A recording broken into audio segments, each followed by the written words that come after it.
Здравейте и добре дошли в новото видео на Drag Racing Street. Днес ще говорим главно за апдейтът, който дойде и с апдейтът, който предстои да дойде същата година. Така, първо искам да започна с това, че вече имаме нова топова кола, топов двигател на този Raptor, Ford Raptor, ако не се лъжа. Да, виждате, че той е M-клас и понеже е пуснат за 15 лева, има 16 беше, не знам, хората, които са го закупили, са успели да стигнат в тоба и конете са значително по-различни от тези на Dodge двигателите, защото виждате, че има едни 100 коня, да, 100 коня нещо разлика и времето е много по-добро. Виждате, първия 978, а първия с Dodge двигател е 10 и 10. Направо разликата е огромна и е напълно безплатен двигателя. Просто трябва да играете тук и няма да е нужно да давате 15 лева или 16 лева. 16 лева няма да е нужно просто. Може просто да играете и да си го вземете напълно безплатно. Така, другите неща, които дойдеха, са, че имаме с договора две мисии, но за жалост тук нямаме репак. Тук нямаме репак. Този апдейт е по-малки апдейт. Имахме и коледна кутия, която аз створих в миналото видео, може да го видите.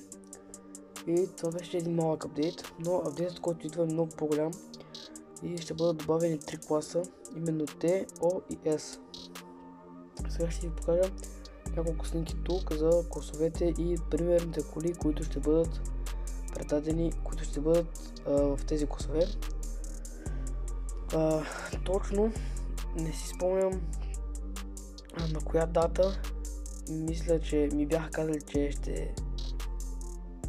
че предполагат, че тогава ще бъде издадена дейта, но се надявам да бъде на 1 януари 2025 година. Така мислят и моите приятели, че точно тогава трябва да излезе, защото беше планиран за 1 декември, обаче не знам защо не изкарна целия. И затова в момента сме само до тук с този апдейт, но има какво се чака все още.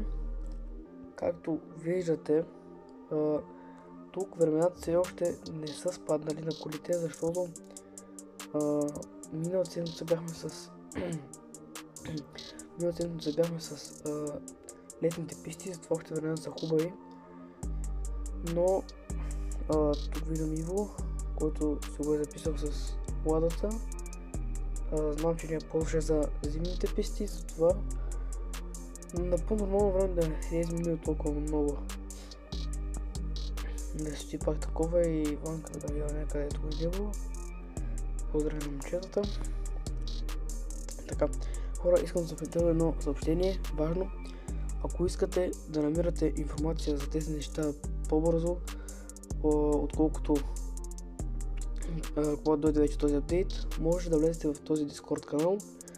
Ето тук е официален български канал на Drag Racing Street. Там има едно голямо комьюнити, който си помага с настройки и всичко. Ще има линк в това видео. Харесайте, абонирайте се за канала, защото повечето от вас не са се абонирали, само гледат видеята. Чао и до нови срещи!